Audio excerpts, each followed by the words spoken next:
you previously on the CMMC Proof podcast, we're highlighting you being a mock player of the month. Mhm. Did several mock assessments with Aspire Cyber, and that put you on my radar as someone that has some real skills in the CMMC space, not just talking about it, being about it. And that has recently led to through CPN, you being a professional member within that CMMC Professionals Network, and opened up opportunity for you to do a level 1 self-assessment for one of Aspire Cyber clients. So I'm just glad to see that progression from you just showing up and demonstrating your skills and it leading to actual paid opportunities. So what was that experience like for you? First, I'd like to thank you for giving me the opportunity and seeing a lot of potential in me and taking that chance to give me the opportunity for this level 1 assessment. The experience for me was, I would say, best of all the best practices. From communication, supportive administrative, both aspects from the OSC and the auditing group, which is you and I. Fair process on we had a plan. We stuck to it. When something came up and arose that wasn't part of the assessment, we backtracked and we looked at what was going on, and then from there we assessed the actual steps and process we needed to take to correct it. The biggest thing there was communication and transparency. Mm-hmm. Every step of the way, communicating with you as the lead assessor and telling you what's going on, giving you daily briefings, going on with the actual understanding the environment for the client and comparing it to the controls and working with what we have. Mm-hmm. I learned a lot. Not every environment is the same. So when looking at the CMMC controls, we have to take into consideration of tailoring and using the CMMC guidelines as actual guidelines. Yeah, absolutely. Yeah, and I'm happy to say that project was a success, and I certainly anticipate client was very happy. They got good output or deliverable for what they were looking for, accomplished their goals, and hopefully we're moving on with level 2 with them, and then it will be a natural progression with you leading that engagement. And I can say it's always good when you can work with a consultant and you just have complete trust in their skills and ability and how they're going to be interacting with the client. And I can focus on other things. I didn't have to do any hand holding or anything like that. Just equip you with the resources and let you have at it. I think you're a professional. And going back, like I said, tied into, I think you first came on my radar. We first really got in contact through the mock assessments. Were you already a member of CPN when you found out about mock assessment, or that was just something you just saw one of the posts on LinkedIn about the mock assessments and then became a member of CPN? We probably had like 23 members inside there. I remember because it was brand new, yeah. And I already knew. So from my previous experience with CMMC, I knew there was no community like this. I'm like, I'm jumping in. And then the first post when I seen up there was mock assessments. I'm like, yes, let's make this shake and bake. Everything I was doing, let's go. The first one, yes, you have the internet issues. So I said, you know what, let me do another one. Let me redeem myself.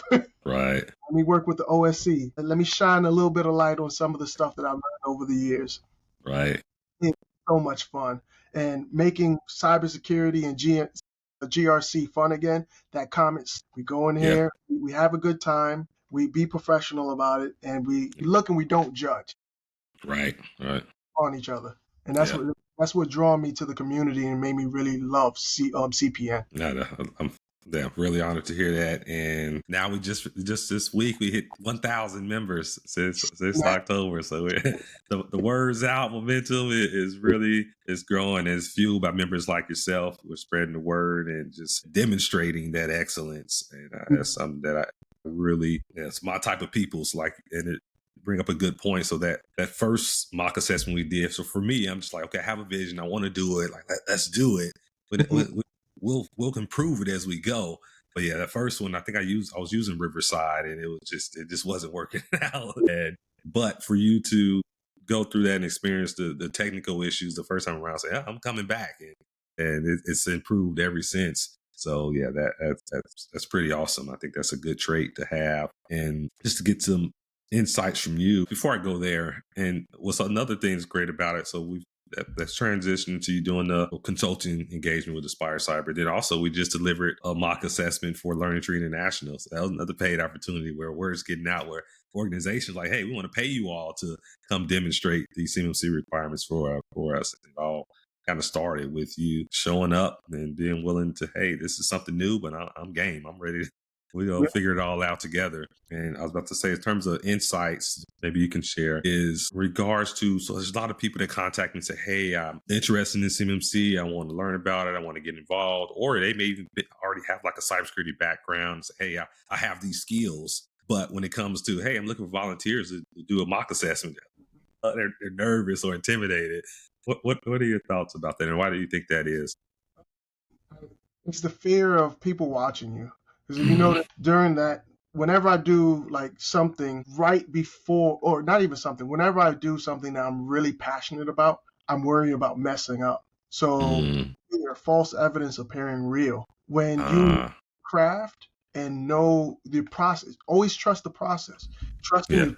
In one of the posts I put in there, I had assessment jitters. But then once I seen your face and Evan's face, and then it's a safe environment, it was like, okay, now I could really start talking. I could pick up. I could start showing my skills and showing the knowledge that I've acquired over a period of time. So to make that easier, it's the environment and the people that you're around. This is our community. Right. Yeah. Makes perfect sense. It all ties back to that community that is the driving force, and that's just the whole intent around making it a safe environment. Because and that's a good point. I do understand it, because just when you look around the CMMC ecosystem and other entities within the CMMC ecosystem and groups, it can be very intimidating. And then those people around can make it intimidating and make people feel stupid for just asking questions or misstating something. I see a lot of that around the CMMC ecosystem. Yeah, so I can understand. We're not perfect.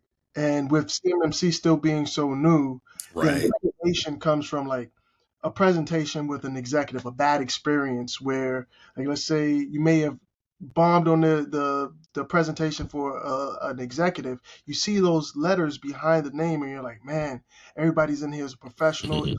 And you start getting in yourself. And you got to remember, everybody's here to do the same exact thing. Let's take one control at a time. Let's take the purpose, the scope. Okay, what are we doing? And just follow your process, follow your procedure. Plan to succeed, don't plan to fail, or fail to plan.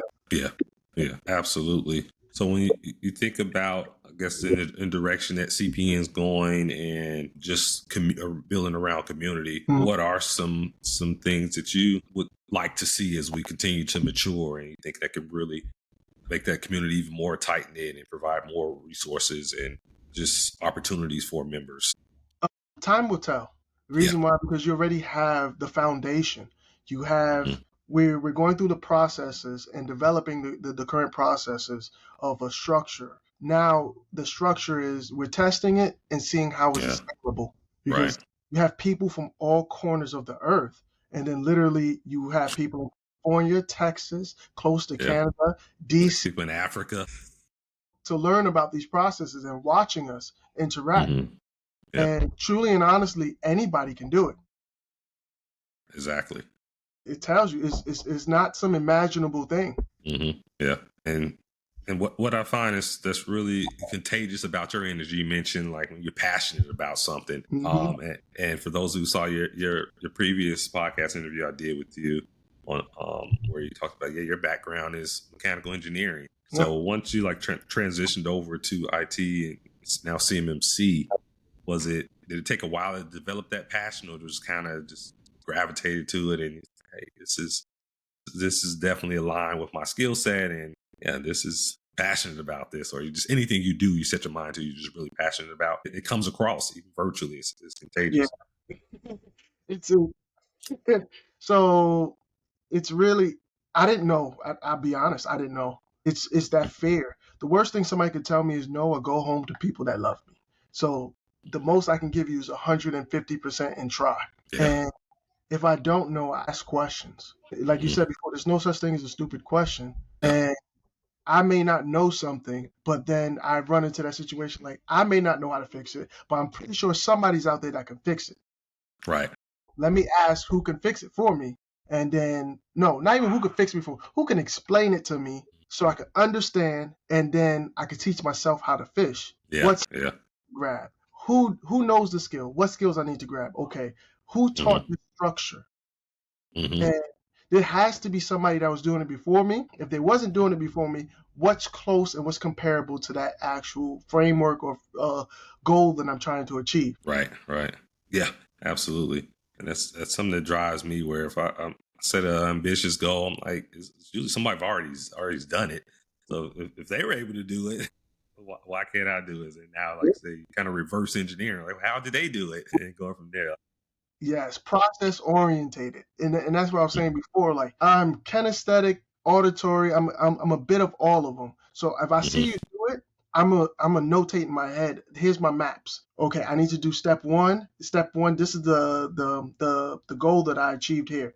Did it relate to me leading to step two? Yes or no? If it didn't, that Mm-hmm. means I didn't do the step appropriately. So Yeah. let me stop. Let me see how you function. Let me look at the process. Is the process clearly written out? Okay, if Mm-hmm. the process not clearly written out, let me ask more details. Going that extra mile. And that's what I see inside of CPN and working with the other group members. We're all willing to go the extra mile, all willing to go the extra step. And to get paid is a plus because we're Right. all growing. Right. So Yep. let's do something we love and don't count the cost, because Yes. if we have to count the cost, we might as well not do it. That's a really good point. And I'm a big believer in that. If you're doing something for the right reasons and you Mm-hmm. really passionate about it, yeah, the money will come, the opportunities will come. Yeah. Because That's the extra icing on the cake. there's been times where, like, let's say car analogy again, I have to take out a particular part. It only pays like an hour to take out that part, but then I had to take out 4 or 5 hours worth of parts just to get to that 1 hour part that's paying me.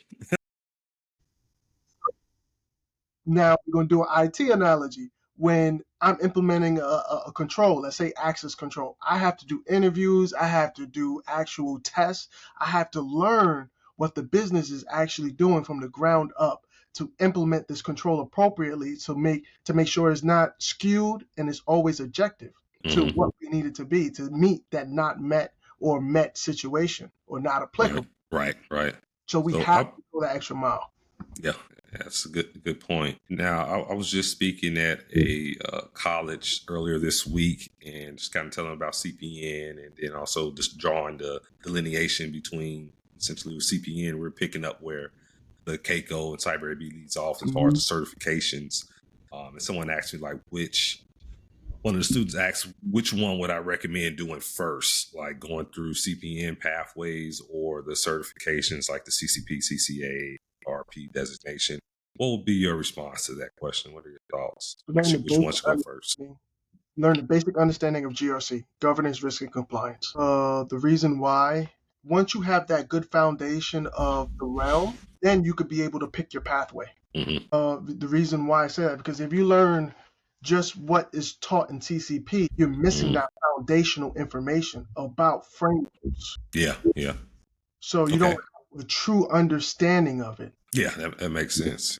Absolutely. I agree. So I guess to put a fine point on that, you would recommend they start with CPN and go through understanding the foundations before going to like a CCP or CCA training. Yeah. Yes, I'll Okay. recommend that. I'll recommend doing CPN first. Get that Okay. good foundation of what you're trying to achieve, what route you want to go, and then Hmm. you go to your CCP and then your CCA. Okay. Good advice. I like that. Definitely got need that foundation. But to your point, like say anybody can do it if you have the passion and you're willing to put in the rote work and get your reps in. Yeah, We're better. rewarded for what we do in private, and hold on, we're rewarded Hmm. for what we do in public, but the training Yeah. that we do in private, nobody will never see. Right. Exactly. Think about athletes putting in hours, thousands of hours alone. Yeah. I think Kobe had mentioned something like that at Close Anyways. Yeah. Yeah, I took Thousands. that same concept. Yeah. Learning, reading, I could say reading a whole bunch of books from C-Risk to CISM to CISSP, just to get an understanding of all levels, all fathoms Hmm. of different mind states. Hmm. And that's why I passed that comment. Do CCP, CPN first to get your understanding of CMMC. Okay, Yeah. what's the next step? Do I want to pursue my CCP? Yes. All right. Do I want to pursue? Do I like this level? Yes. Do I want to grow? Okay, let me do my CCA. Yeah. And each level is something different. It's just another evolution of what information needs to be done or learned and Hmm. what needs to be done to grow. Yeah. Yeah. Gotcha. Makes sense. So as far as CMMC, we're in the last phases of the rulemaking. As far as the 48 CFR, definitely seen a lot more activity as far as organizations pulling the trigger and making the investment, Hmm. anticipating a lot of different opportunities for so many. But going back to us delivering the mock assessment, so we're learning tree like, hey, we'll pay you all to do it. Was that experience different for you than when we are just kind of doing the mock assessments to Aspire Cyber, just kind of training? No, Okay. because I look at them all as assessments. I looked at you as a client Mm-hmm. and the professionalism. Even though our job is to be objective, you're still a human on the other side. This is a job that we have to do. So I give it 110, 150% every time when I'm doing Yeah. something like that. So I will take into consideration the audience in the room, what's going on, and the professionalism that I need to deliver every time. Mm-hmm. So to answer the question, no, it was nothing different about it. I treated it like how I would treat a regular assessment Like it. Like it. without the jokes. A little less jokes, a little more formal, but no, Yeah. we still have fun. Yeah, I agree. Definitely feel like any extra level of nervousness or anything, just felt like the regular mocks. Yeah, that was cool. When looking at, like, because at this time we was the OSC or the OSA, I acted like how I wanted to be treated as an OSC. Mm-hmm. So when you was asking the questions, and for instance, like let's say as you was diving deeper into the questions, and because I may have not explained myself appropriately or came across all the way, that's perfectly fine. Mm-hmm. I know my environment, I know what I need Right. to deliver, so there was no fear behind it. Yeah. There was no nervousness because I knew my environment, and that's key. When you're Yeah. doing those type of assessments, know your environment. When you're doing those type of audits, know what you're talking about. Do Yeah. your homework behind it. Do your homework behind the scenes. So when you actually go out for game day, there's no. Exactly, and that's a great point for organizations who are going through real assessments where Hmm. they may be super nervous before they get into that certification assessment, and what is the assessor going to ask me? But if you know your environment, you know your environment better than that assessor. They're an outsider, so you Yeah, have that strategic advantage. So yeah, when you think about it from that perspective, that can kind of hopefully calm some fears and give more confidence when they're responding and not being so nervous, going on tangents and opening up a can of worms that you don't want to do during an assessment. and it's okay. So let's say if we were doing a mock assessment right now, and you're Mm-hmm. and I sense that you're nervous. Hold on, stop, take a breath. All right, Yeah, yeah. we're gonna go through the controls step by step. I'm gonna ask you specific controls and just give me direct answers and provide evidence to what we need to get going. And then Mm-hmm. from there, I'll be able to tell you if it's met or not met. And then Right, you need to consult with your SMEs about what's going on, why wasn't this met, right, and do a little bit more research. So it's an edification process to it. I'm not here to downgrade you about your answers or any. I'm not here to make you feel bad or right, beat you up about it. It's objective. Hey, right. did the Exactly. it seems robotic, but it's gives the person on the other side of the seat, you're treating them as a human. Right. Because if I come in and start acting condescendingly, it's like, yeah, they're gonna put up walls of defense and they're not gonna Yeah. do anything. Exactly. Yep. In some ways you gotta act bubbly to where like, hey, you stated that you do access control 3.1.1. Could you provide some evidence pertaining to this control? Oh, yes, we have a list. Hey, what type of list? Well, the Right. list that we have in Active Directory, we have a SharePoint where we manually maintain and we audit every month. Oh, you audit Mm-hmm. it every month. Do you sign off on it? Yeah, let me show it to you. You see how we went from, hey, I don't know, we manage this to get these are the Yeah. evidence that we have. Right. Right. And since you're kind of I guess in a professional way, you're helping them, guiding them to the answers they already know, that the evidence they have, versus where, like, say, if you're putting them on the defense, that's a lose-lose for everybody. That's going to be a bad day for them, a bad day for the assessor because you're not getting the information you need. Yep. And I think that's just such a valuable skill set. Like I say, treat them as humans, as people. And Yep. part of that, I guess, from my experience, you just have to get the reps in. You have to first, approach it that way. Hey, this is him. We have the same goal of checking our national defense. But yeah, actually getting those reps in, being able to talk to people, practicing those various skills and de-escalating situations and body language, all those different things. The de-escalation portion is Yeah, very, very key because it can go from, all right, I know we met this criteria. yeah, You don't have any evidence. right. Right. Yeah. This is trust but verify. I can't take your word for it. All right, Yeah. I understand. What we'll do is we'll mark it as not met. We have a certain time frame to Yeah. correct. Revisit. Don't take it personal. Mm-hmm. Take this as a learning lesson right now. We're Yep. all learning through this process and we're going. Exactly. Yeah, that's a good one. So, guess we're ready to close out this spotlight, Edgar. What are some opportunities you're looking forward to within CPN and even outside, as far as the consulting partnerships with Aspire Cyber? Or what are some opportunities you're looking for as far as continuously progressing your career, or the training or consulting You opportunities? already know. You call me overachiever. Nice.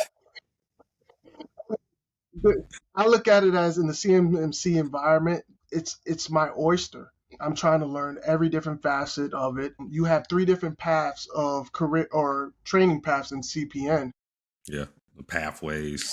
Yeah, please do. Why not? Yep. Okay. And just growth, man. Yeah. Just around growth. So by the time you knock out all three, it's like you're gonna be asking, okay, let's say add a fourth one. Then yeah, we'll go from there. It's kind of OCD. I sit there and try and find ways of how can we make it better. So as Yeah, we do it, I take notes and things like that, and then I'll provide them to you and just like, hey, criticism, and then we go from here. yeah, absolutely. Well, Edgar, I appreciate your time today, and it's been a pleasure working with you in CPN and with Aspire Cyber Consulting. You're up and coming, rising star within CMMC. So I'm excited to see how your career continues to progress. Yeah, definitely appreciate all you do. I appreciate you for bringing me into this opportunity or creating the opportunity and letting it go. Pleasure.